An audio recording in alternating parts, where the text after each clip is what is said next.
It is one of the most polarizing topics in our nation right now, that umbrella over immigration and deportations, splitting families up at the border, splitting families up already living in our communities. I'm Paula Tutman. For the past 5 years, Cile and Pete Gochivic of Sterling Heights, Michigan, have given me intimate access to their fight to stay and live in Michigan legally.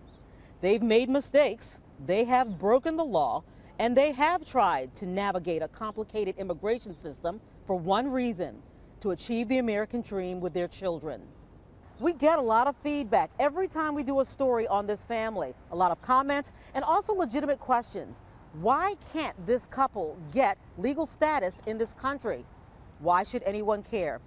Well, perhaps this very personal, private, and sometimes painful look into their lives, this last 5 years with their fight to stay in this country, perhaps also this deep dive into the issues as well as a search for accountability with our lawmakers and policy deciders will help answer some of those questions. To tell this story, let's start near the end of it.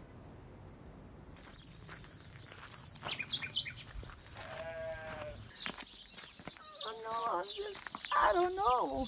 I can't prescribe. I'm lost. In the tiny town of Gradic, Albania, a fish out of water is struggling to breathe. So bad. I don't know. I'm not the one. I can decide to bring my kids here and to live here, or how to start. It's day 34 on the other side of deportation for Cile Projecti Gochivic. 34 days since she's seen her 3 children and her husband in Michigan. I'm here to see their mother. Oh, I don't know what to do. She has no idea what her future holds, and more importantly, she has no idea what life will be like for her family moving forward from this day.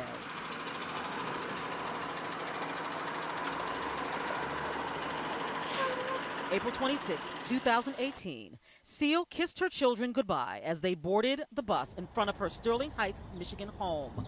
She went to her regularly scheduled check-in with the immigration office in Detroit. She often takes her children with her. That day, she did not. She walked into the immigration office. She did not walk out. She was arrested on the spot. After 18 years of fighting to stay in her adopted country, she was out of options and out of time.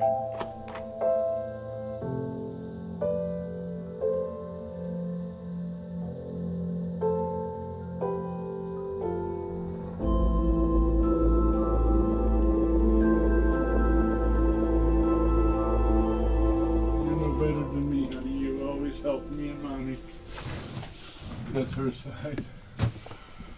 Her pajamas, she loved her pajamas. What does a child pack to be remembered by a mother they may never see again? The youngest, Martina, is 8 years old. This is where we went to Ohio. 10-year-old Megan moves quickly about her bedroom. Her Bibles. 16-year-old Mikey tucks his school ID into a rarely used suitcase. I want her to have one of my school IDs, so when she's in Albania, she could just look at this picture every single day and just remember me and just know that I'm going to school every day. Somebody from the ICE office contacted me and they said, will you be able to bring her a suitcase up to 40 pounds by Monday? The Gochivic family works with haste to consolidate the things they've gathered. There's no laughter, no smiles. The stress and strain are palpable. This is the intimate, hard to watch, impossible to imagine reality inside a mixed family. 2 immigrant parents who, after years of trying, have not achieved legal status, with 3 children who are American-born citizens. The glue that holds this family together is quickly coming undone under the weight of the current immigration policies of the United States, but not the bond. We just have no idea what to pick. The final item to be packed, Cile's favorite scarf, Stars and Stripes, and a letter from the Warren School District announcing that Megan is next in line to be admitted to the middle school's Math, Science, and Technology Center. It's a huge accomplishment, and Megan wants her mother to know she achieved it. So I need marriage certificate in English. In a country that has long since prided itself as being a melting pot, an argument can be made that a war of words has been declared on immigrants. Number 26. We will build a great wall along the southern border. They're bringing crime. They're rapists. I don't see the people, and I use it often, that knocked down the World Trade Center going back to Sweden. Myth versus math. Unauthorized immigrants already living in the U.S. are being removed at a more aggressive rate. According to the 2017 removal statistics provided by U.S. Immigration and Customs Enforcement, or ICE, in 2016 there were a total of 44,512 administrative removals. In fiscal year 2017, that number jumped to 61,094 removals, an increase of 42%. ICE attributes the increase to the January 25, 2017 Executive Order 13768 issued by President Donald J. Trump for what is labeled Enhancing Public Safety in the Interior of the United States. Several things happened in fast succession. The Trump administration shifted enforcement and removal priorities. Priorities and exemptions were eliminated, painting all illegal immigrants with the same broad brush, ignoring any special circumstances, and a government program, the General Legal Orientation Program, created by George W. Bush in 2003, was suspended, which ended $8 million in government funding for legal assistance services to undocumented immigrants to get legal. The Republican National Committee is the leadership arm of the party. Yanni Nunes is a media director for the RNC. We have an immigration system that has been broken for so long, and we need to fix the loopholes that are in the system. And that is why the Trump administration is urging Congress to take action with this problem. However, we do have to abide by the laws that we have at the moment. And if an illegal immigrant comes into the country, they need to submit themselves through the process that the American system has in order to either become legal or be deported. The deportation of Cile Projecti has been a 10-year roller coaster ride that culminated April of 2018 with her arrest and her eventual final removal. Cile Projecti Gochivic, who goes by the Americanized name Cile, admits that she did most things wrong to enter this country.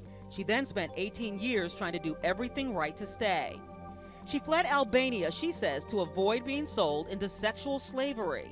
She entered the U.S. from Canada on a fake passport to seek safety and asylum. According to Cile's current immigration attorney, and there have been many, Cile's difficulty in achieving citizenship could be attributed to a miscalculation as well as previous poor legal counsel. I have ID? Yes. Asylum is something very specific. In order to seek asylum, you must be able to check a box for one of 4 categories. They get a rope. You have to tell me what they did to you, not what they do to other people. Race, religion, political opinion, or membership into a particular social group under threat of persecution from a government. Cile's claim that she feared being sold into sexual slavery is not a protected group. Exhibits for the asylum application from the Helsinki Federation, International Helsinki, Coalition Against Trafficking of Women, ABC News, U.S. Department of State.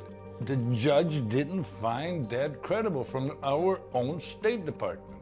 She could have filed in the green card lottery, but that program was disbanded when Donald Trump took office. She could have married a U.S. citizen, but the man she loved is Pete. And according to her years of filings for appeals to stay, her initial judge found her fears of exploitation not credible. A ruling of not credible is the same thing as a big red X on paperwork for all future judges to see. And so for the past decade, Cile has been filing appeal after appeal after appeal, basically doing all she could to stall the inevitable and extend the clock in hopes of a political miracle.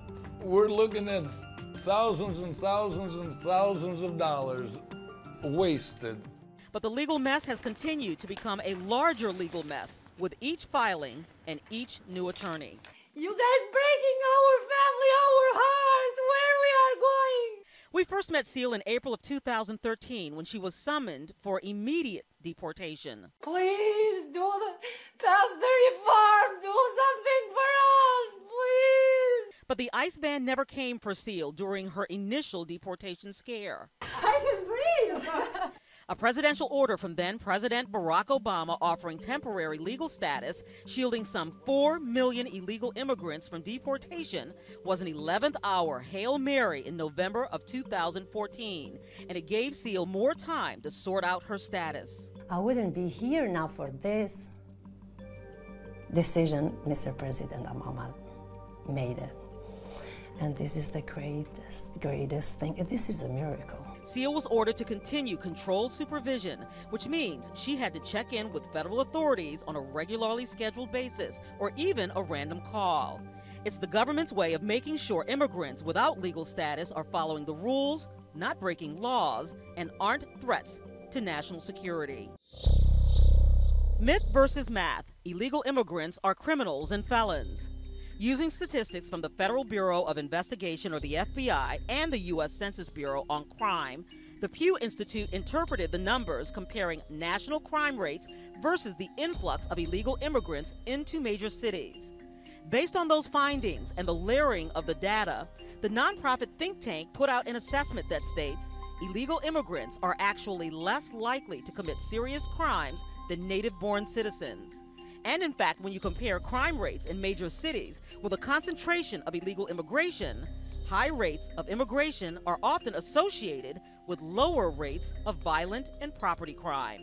It's important to note that it is very difficult to get actual numbers on crime statistics and illegal immigration. The U.S. Bureau of Prisons paints all prisoners with a broad brush and does not distinguish between jailed illegal immigrants with no history of criminal activity being detained for immigration violations only, with those who've actually committed violent or property crimes.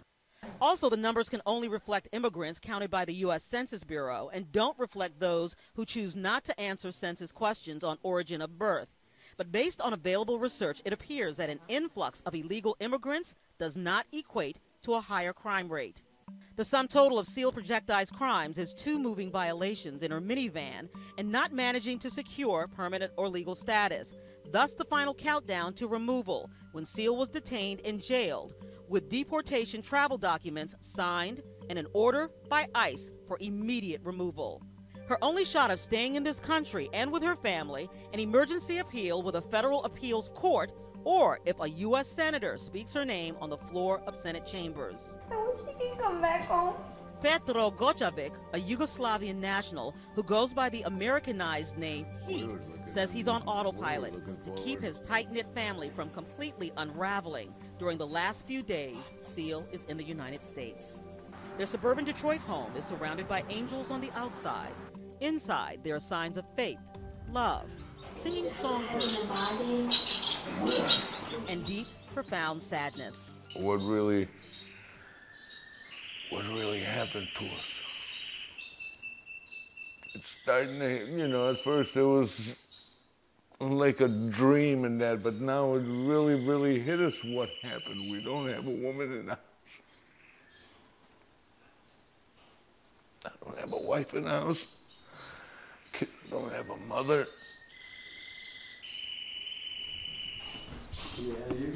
The home is often filled with friends and family to hold solemn vigil. Among those often in the family's living room, the disabled mother of Pete, who is a naturalized U.S. citizen, the priest, and several nuns from the couple's Albanian Catholic Church. Pete counts on female members of his extended family and friends from church to pitch in while he tries to get to work.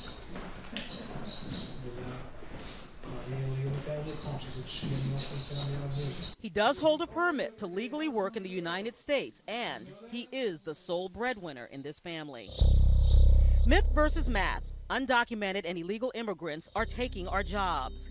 The numbers shift according to the source. Between the statistics reported by the American Community Survey of the U.S. Census Bureau and the Pew Institute, as well as the Brookings Institute, 5% of unauthorized immigrants are in the U.S. workforce. Legal immigrants comprise of somewhere between 12 and 15% of the U.S. workforce.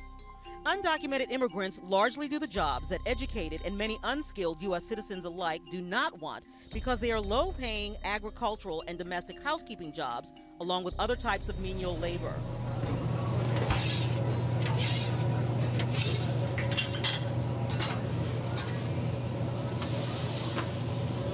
For For nearly 2 decades, Cile and Pete have been building the American dream without being citizens. There's a lot of orders coming right there. Their story is also that of many families, first-generation immigrants who worked their way up to owning their own businesses. Pete and Cile purchased the Oakwood Country Cafe 2 years ago. They have 10 employees who make an average wage of $9.25 per hour. If you're good to people, people will be good to you. Pete moves around the restaurant, trying to keep the business together without his wife. This week they haven't been in for soup because I've been making it, and I'm nowhere near as good as her. So it's always going to be good. It's always going to be good.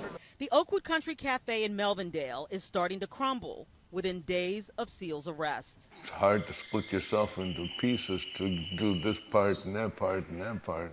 As he moves quickly around the restaurant, talk quickly turns to the question, where's Cile? Customers are served a shocker. They took her away from her children. Oh, really? Where are you from? Albania. Really? One of my good friends, he's Albanian, man. He's right from the old country.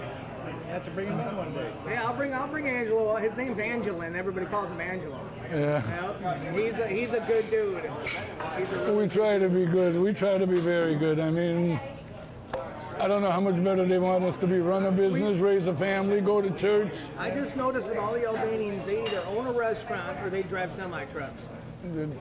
That's like the two fortes. That's the older ones because we came uneducated, but we're pushing our children to go to school. And Arthur Horvath is a regular. He can trace his ancestry back to the Mayflower. My grandparents, my mother's side, Alice Jane Johnston, came over on the Mayflower. He was one of the main carpenters that helped save the Mayflower from sinking. News of Cile's imminent deportation travels fast through the clientele. You know, there's certain circumstances I think we should, if no crime's been committed or, you know, they've been, you know, paying their bills and taxes, and I think we should make a pathway to citizenship for them, you know, much easier anyways. I feel this is terribly wrong. I mean, this is a hardworking, really nice lady, and she's been here forever, so why they're going to deport her now, I just don't understand that. There are some that need to be looked into. They have criminal backgrounds and they need to be more scoped on, whereas the people that are here that are working and spend more than 3 to 5 years paying taxes and taking care of our country and providing a service and not being disrupted to our laws or our country need to have that consideration. Because Cile's children, though born here and U.S. citizens, are underage, they cannot apply for a waiver for a stay. Cile's husband, who also has unsure status, cannot apply for a waiver. His mother cannot help because even as a citizen, Cile is not eligible for a legal plea from the mother-in-law. Once Cile is put on that plane, she will not have a path to return to U.S. soil for a minimum of 10 years. I don't know how to see my wife again. I mean, sure, when the kids will get old enough, but we're going to be old and gray. I'm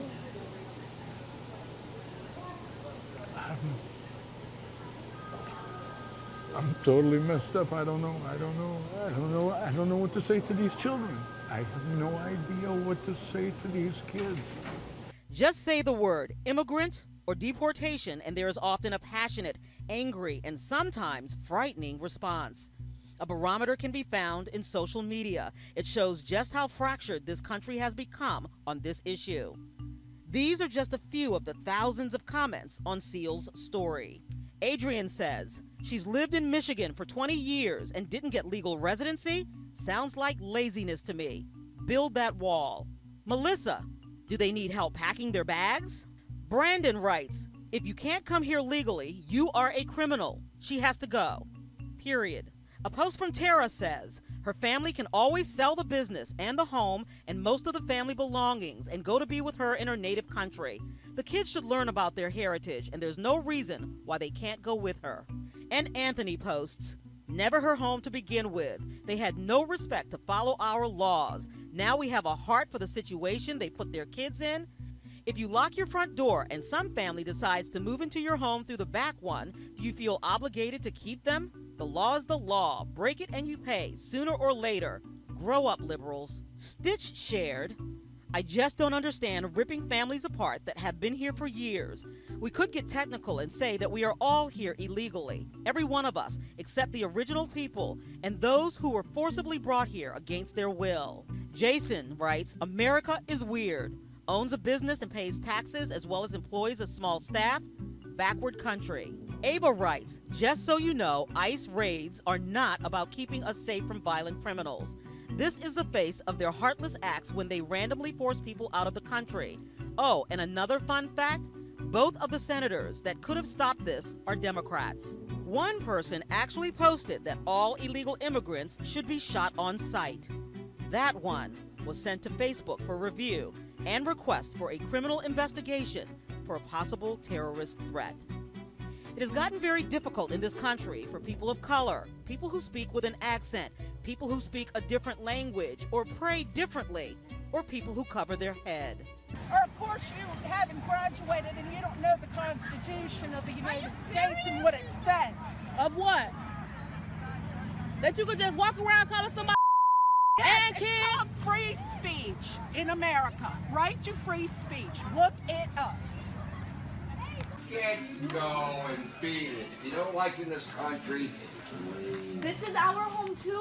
What do you mean leaving in this country? I just said she was a big one. What's the Yeah, problem? he's talking about you. Yeah. Anything else? Let's go, let's go. Come on. Yeah, this is disgusting. Let's just go. Obama's not in office anymore.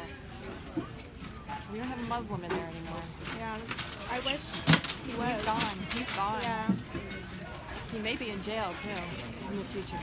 Hey, you want me to go back to Mexico? Yeah, sure do. Why? I'm tired of your boss's attitudes. Wow, just because I asked you to pick up after your dog? This recent tirade went viral.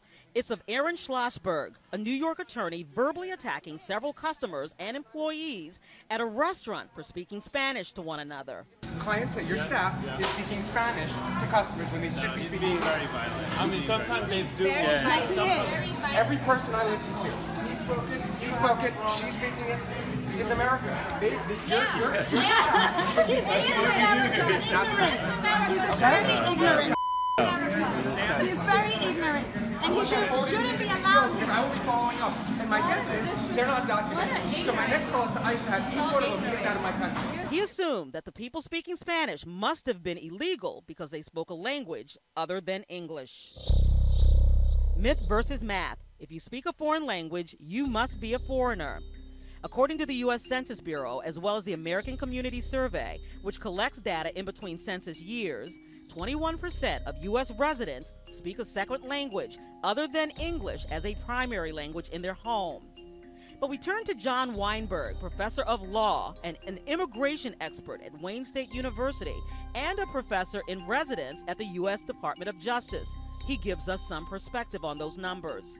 If we look at U.S. citizens, it still looks like it's the case that north than 10% of U.S. citizens speak a foreign language in the home. And that doesn't mean they don't speak English.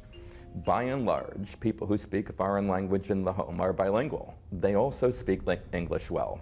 And so that means if you hear someone speaking a foreign language on the street, odds are reasonably decent that that person's a citizen. The U.S. Census Bureau states that most people in the United States do speak English, and most governmental functions are in English. The Bureau does collect data on language use to know what languages to use and where to get information to people about public health, voting, and of course safety.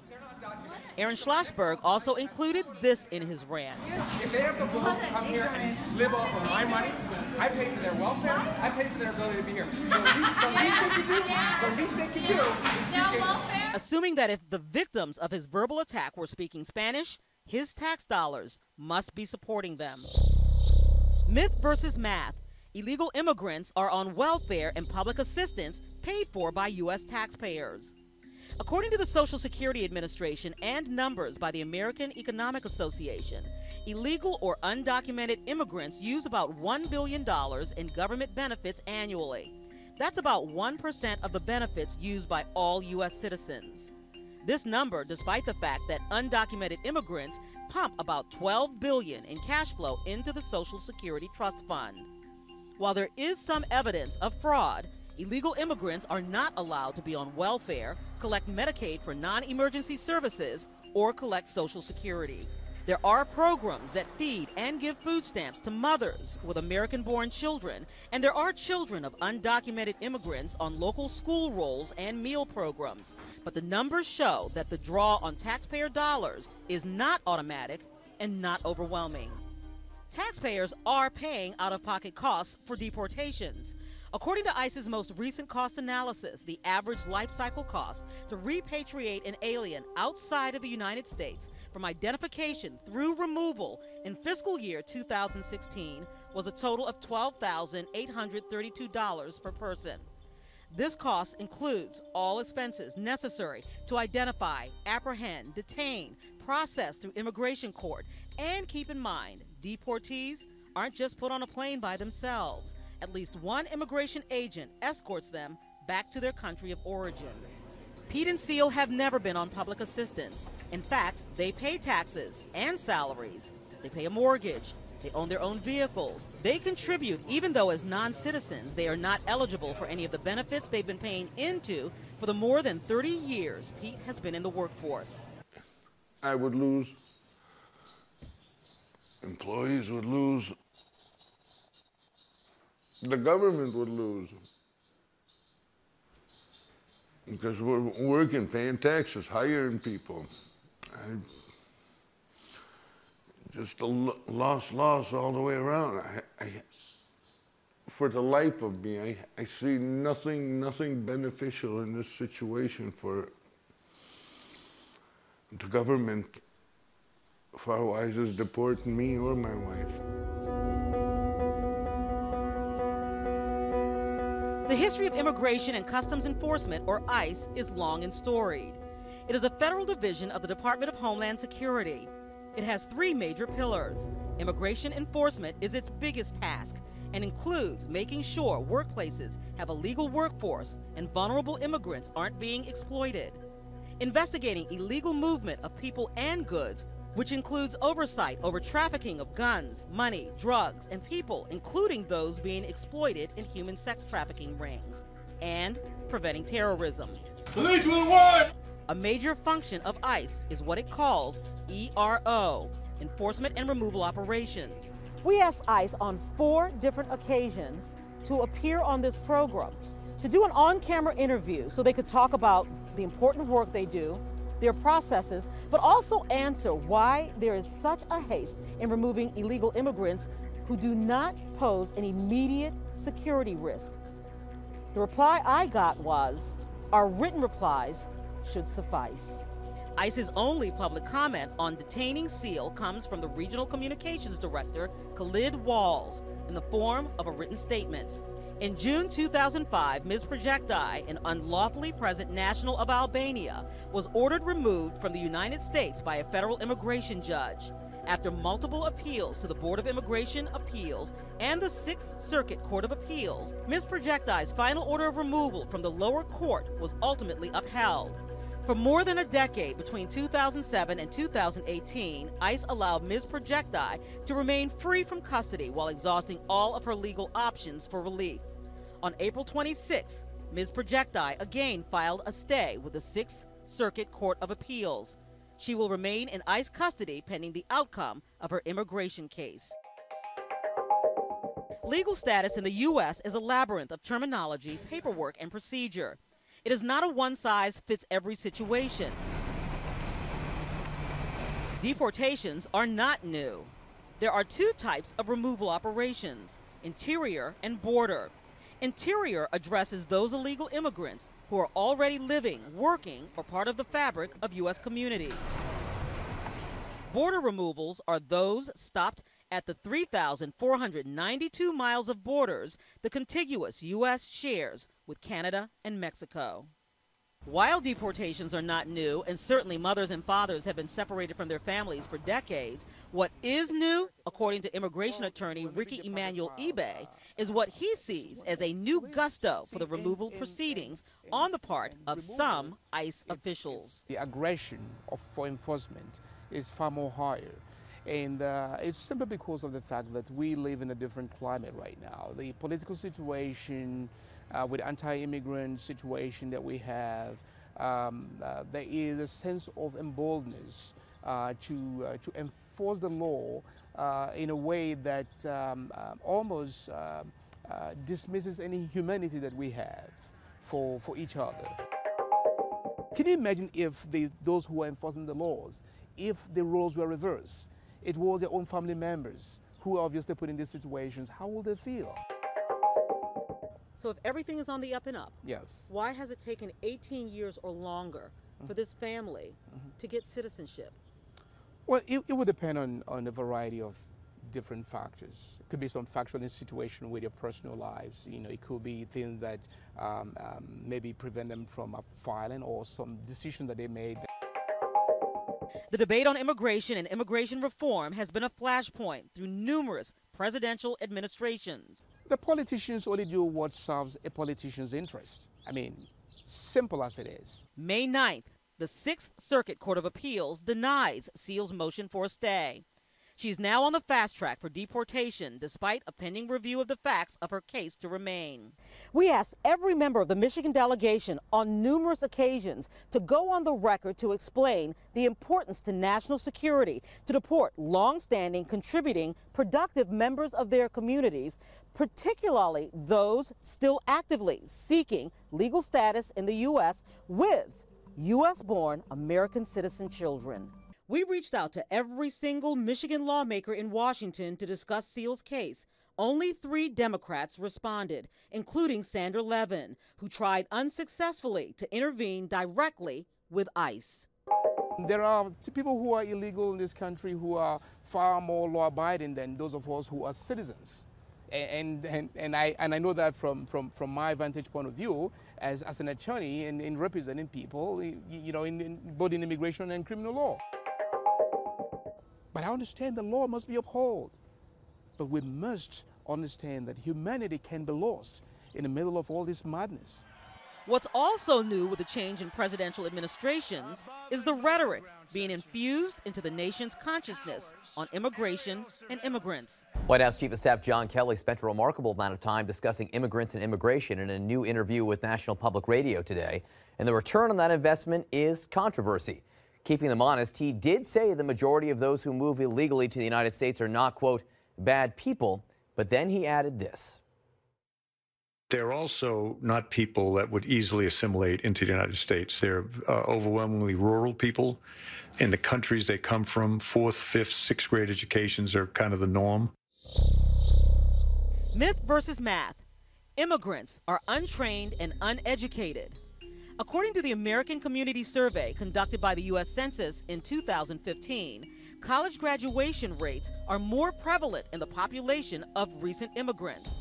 In fact, 48% of recent immigrants achieve a college education, compared to 33% of U.S. citizens, according to the U.S. Census Bureau.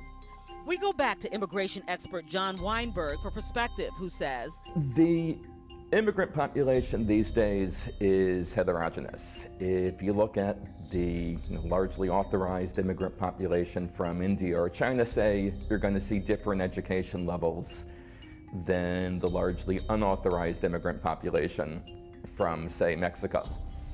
But we're hearing these days from the administration that unauthorized immigrants from Mexico, from other parts of Latin America, have nothing to offer the U.S., are unassimilable. The first thing the administration's forgetting here is that poor immigrants with low education levels, with not a lot of work skills, are in fact who built this country. General Kelly's forebears from Ireland came from what was at the time a desperately poor country. Donald Trump's mom came from Scotland, dirt poor with no education to speak of. but their kids still did okay.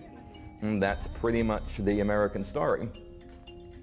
The other piece of this, in fact, is that we've heard throughout American history about certain groups of folks being unassimilable. We heard that about the Jews.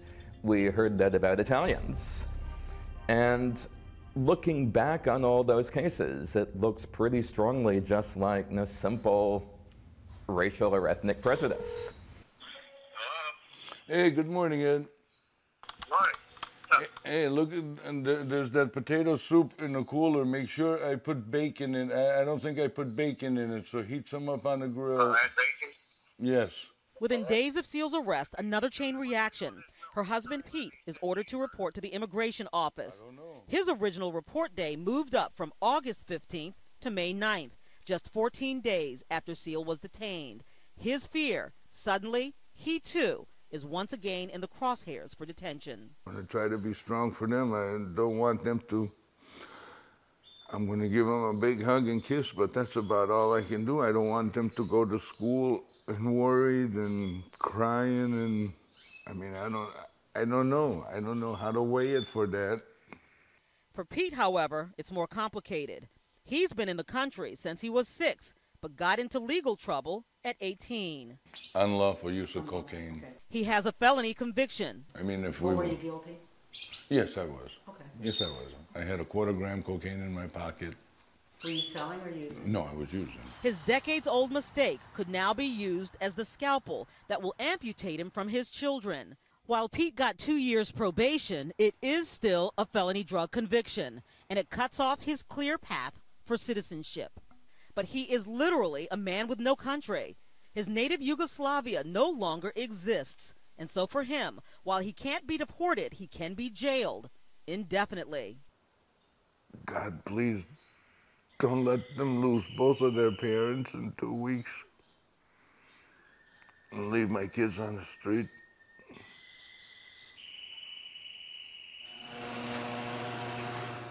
.30. Come here. Good luck, man. You Have a good day, buddy. Okay, I will. Be good. Okay. You sure you need this big jacket today? I'll be fine. You sure? I'm sure. Mikey has been working on petitions to save his mother. On change.org, and It's to help mommy stay it's here. to help my mom's case. It just shows that how much people want my mom to stay here. How much support? And how much support. And it's showing that people are demanding for her to stay here in this. Just after 7, the girls begin to rise. And what do you guys want to eat? Pop-Tart. Pop-Tarts. And that's it? Toaster strudel.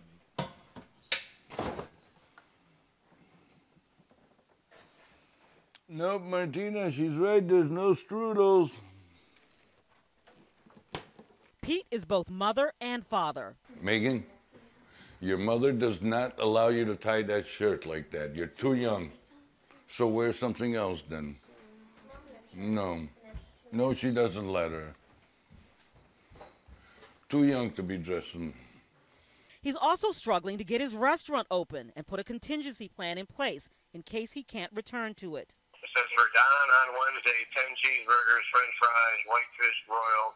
Maybe he paid them for somebody else and that other person's going to come. I have no idea. They don't have a time, so I guess now you call Norma, find out. At 7:50, the phone rings. You may begin speaking now. Hi. Good morning, Mommy. How are you? It's the detention center in Battle Creek. Cile tells her husband she's been warned not to react when she's removed from the cell. She says she's told that she won't be shackled if she doesn't make an emotional scene at the airport. They says if you're gonna be nice, and we don't have even to put the hand cap or nothing. If you're not gonna be nice, we're gonna have a private plate and airplane, and you're gonna be handcuffed. And 1 minute remaining. Home sweet home. The Songbirds in the house hear her voice. They're hungry. Her hand is usually the one that feeds them. Yeah. Do you hear the canary? Yeah, I do hear the canary. When the phone disconnects, the youngest asks her father what shackles are. They can't keep us separated long enough, no matter what. Before the girls leave for school, they feed the songbirds. 802, babies. They say goodbye to their father. They've left a note on the coffee table for their dad to take to the immigration office in hopes it finds its way to their mother. It reads in part, "Love you and miss you so much." It's 8:30 when the bus comes for the girls. Bye, guys. It will be a race to get downtown. Bye. For Pete to get to the immigration office. In his haste, the note the children wrote for their mother is left behind. There's 2 copies, one for you and one to give the folks when you turn yourself in. 9:06, Pete gets to the immigration office. He's trying to shore up his status so he is not detained. If he is, his children become parentless today. What are these documents? This is a motion to reopen my case. And open your case for what? To reopen, to remove the stay of deportation. Others are reporting as well. Many bring their children with them in hopes it'll make it more difficult to take them into immediate custody. According to immigration attorneys, sometimes it works and sometimes it doesn't. Cell phones are not allowed in the building. If Pete is detained, he knows no one will know immediately. He asks a friend from the restaurant to enter with him, to be his canary in the mine shaft should he be taken into immediate custody. He walks in, not knowing if he will walk out. To his surprise, by 10:45, he's out. But it's bittersweet. Mikey! He surprises his son with his unexpected homecoming. Thank God they let us keep one parent. Oh my God, oh my God. At 4:25, Martina and Megan get off the bus from school.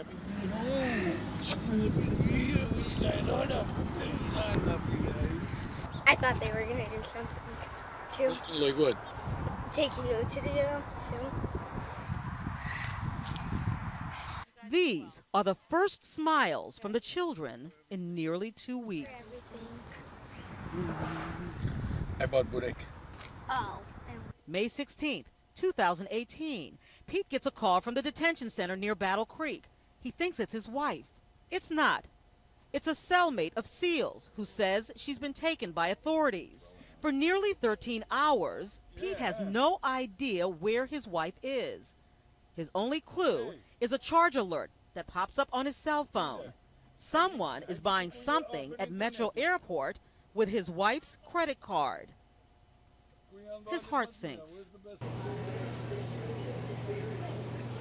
I don't know, maybe God's testing us to see how strong we can be. It's cruel. But we have some bad hombres here, and we're going to get them out. Myth versus math. The United States is removing bad hombres. In 2017, the deportations of illegal immigrants with no criminal record more than doubled.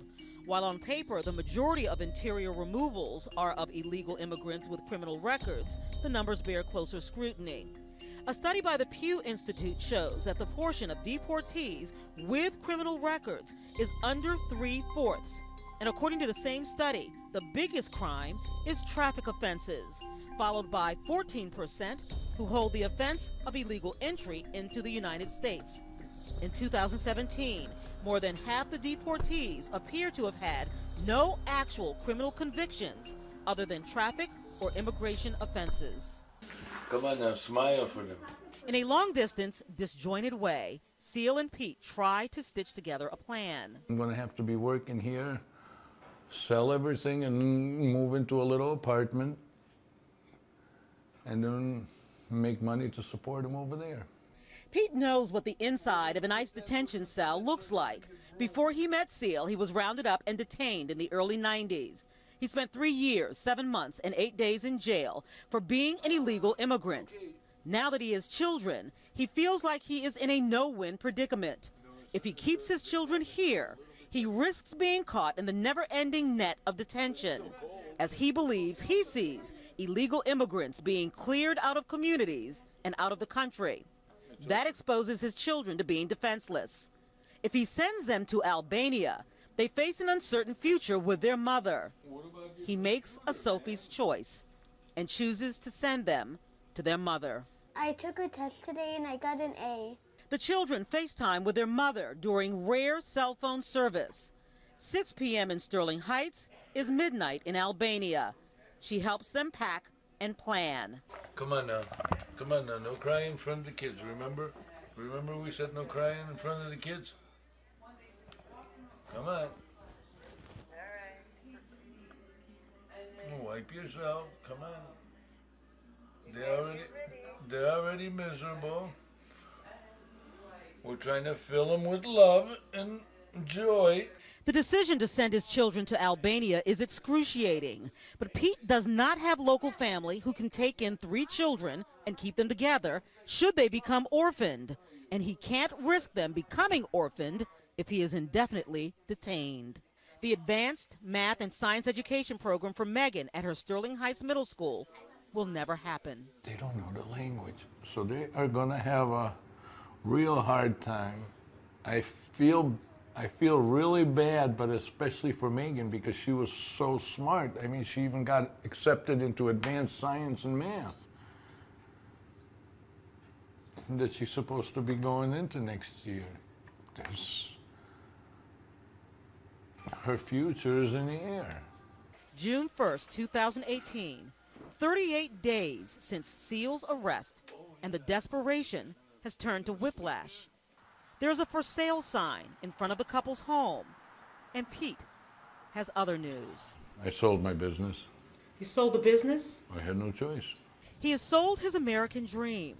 The restaurant is gone. I have no money to send to my wife right now for her to get a car to be prepared because the children are going there. He needed the money to shore up his family and the next round of legal challenges, turning his American citizen children into Albanians. I just don't know. I just hope I can get a good job where I can support you guys and myself, because of the support I also have to live too.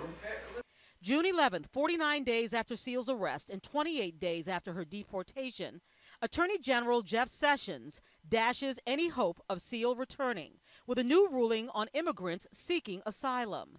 In a 31-page opinion, Sessions affirms that domestic violence and threat of sexual exploitation and gang violence are not grounds for asylum. We have not acted hastily, but carefully. In my judgment, this will be a correct interpretation of the law. Professor Alex Vernon, director of the University of Detroit Mercy School of Law Immigration Law Clinic. In the eyes of the government, I suppose, there are too many people applying for asylum, and in announcing the decision, Sessions articulated his opinion that there's an abuse of the asylum process, that people simply by saying they have a fear of returning to their countries are allowed to apply for asylum and stay while their cases are adjudicated. The Oakland County Prosecutor's Office, which refers asylum cases to the Department of Justice, is reeling. I'm concerned as an assistant prosecutor because this is then one more impediment for someone to coming forward and talking about domestic violence or abuse. I'm concerned as a citizen because now we've reversed our course of action. Previously, a woman in a country where domestic violence wasn't prosecuted could seek asylum in the United States if they were systematically abused. The Attorney General now says that this is not a factor that is going to be considered. Does this mean women who've already achieved asylum under these circumstances could have it reversed? The answer to that question is I don't know. Is that a concern? Yes. If you're familiar with the concept of femicide, it's the notion that there are many women who are specifically targeted for violence in some countries because of the fact that they're women, whether they're targeted by family members, by intimate partners, or people who wish to be intimate partners with them, or by rogue government officials or government officials who are in league with the government. It's predominantly women that are victims of private actors and unable to protect themselves. And there have been, fairly large numbers of women and children who have sought asylum on that basis in recent years. This ruling essentially kills Cile's final request for a stay of removal. Any short-term avenue to return to her family in the States is dead. Tashime Claire, a political asylee from Rwanda, who now runs a nonprofit, Arise, for women seeking asylum for domestic abuse and human trafficking claims, says this is a devastating rule for America. And the United States was seen as a beacon of liberty, peace, and democracy. And, you know, I always tell people if I cannot get justice, if I cannot get protection in the United States, there's no other place in the world that can ever seek protection. The children's expedited passports have arrived, and he's purchased tickets for them to go to Albania. No, but just have a jacket for the winter. I mean, it'll take a whole bag. A jacket will take a whole bag. Because they are not citizens, they must have a round-trip ticket. He extends it as long as he can, October, and hopes he can start a new round of paperwork and legal fees to get his children legal status and eventual citizenship in Albania. What about underclothes? Neighbors are grieving the evaporation of the family next door. I know what happened, you know, she did wrong years ago, but she's lived a perfectly normal American life. Like, she hasn't gotten in trouble. I just think, you know, they should take that kind of thing in consideration. Like, just, you know, they're breaking up, or they already broke up a family. I think sometimes you just have to say, okay, just pardon her, you know, leave her be. She's not hurting anybody. The children have written another letter, this one to the East Wing of the White House. Dear Melania Trump, do you ever know how it feels to be far from your mom? Well, I don't think you know, because it's been happening to us. We have been so crazy and not knowing what to do next because our mom is not there to help us. You probably had to go through the same situation too, and I don't think you liked it too. Well, my mom didn't like it too. I hope you and your husband, Donald Trump, will notice that supreme families is not good. Your son won't have to go through this, and you as a mother will never have to go through this too. But I'm asking you to try to imagine how our mother is feeling without her children, and making matters worse, she is also scared for our safety and future and what will happen to us. Even they know they may not be returning to their homeland. I just feel lost. I'm just sick and tired of ICE just scaring me and traumatizing me, you know? I can't take this no more. I'm just done with the American government. I'm just done. Pete will not be joining them.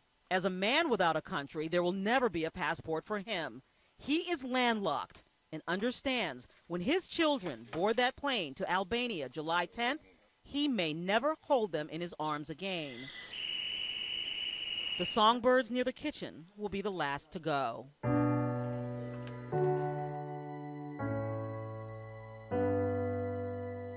What does a child pack when they may never see their father again?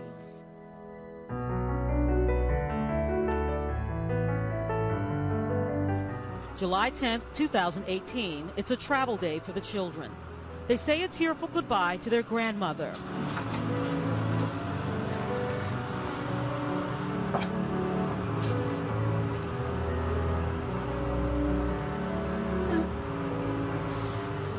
They take a last look at the Sterling Heights neighborhood they've known as home. Pete is distraught. Heartbroken, devastated, crushed. I mean, any bad thing that comes to mind, that's how I feel. My family. At Metro Airport, the children's friends from school show up to say goodbye. They have a message for anyone who cares to see it. Megan has mixed feelings about the adventure ahead. Excited because I get to go see her, but because it's been 2 months, but kind of sad because I'm leaving my dad in the USA. Pete must say goodbye as the children go through TSA security. He cannot take them to the gate.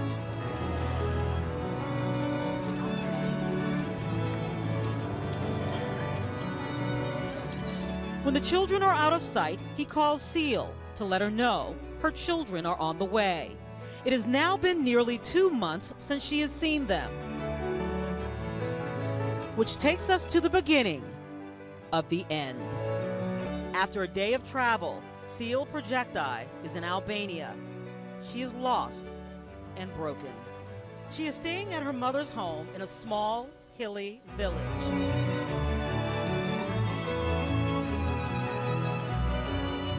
The livestock often outnumbers the vehicles. The schoolhouse is dank and dusty, with minimal sanitary conditions. This is where the girls will use the restroom.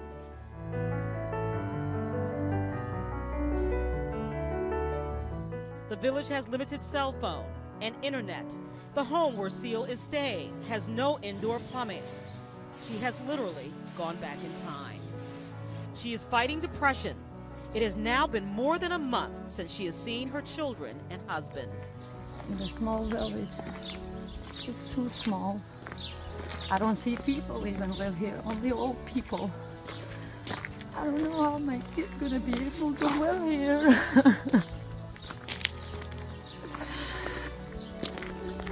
I'm so sad. Now I start believing I am here because for how many days ago I was here. I was shocked. I didn't know this happened. Even now I cannot believe it happened. I wish people, the lawmakers, understand how many mothers like me are going through like this, being separated and don't know what to do with our kids, to leave them here, bring them here. It's so hard.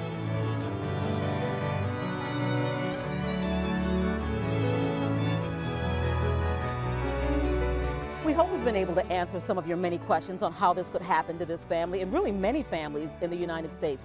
You know, immigration is a difficult topic. It's not a one-size-fits-all, and it has consequences, some of those unintended consequences. We know we threw a lot of facts and figures and numbers at you. We urge you to do your own fact-checking. Perhaps read more than one newspaper and periodical, maybe watch more than one television news program, but do your own deep diving so that you can find out what the facts truly are. We've actually put together a resource guide so that you can see how we came to the numbers we came to, and it really gives you a place where you can start navigating your own search in this most important topic.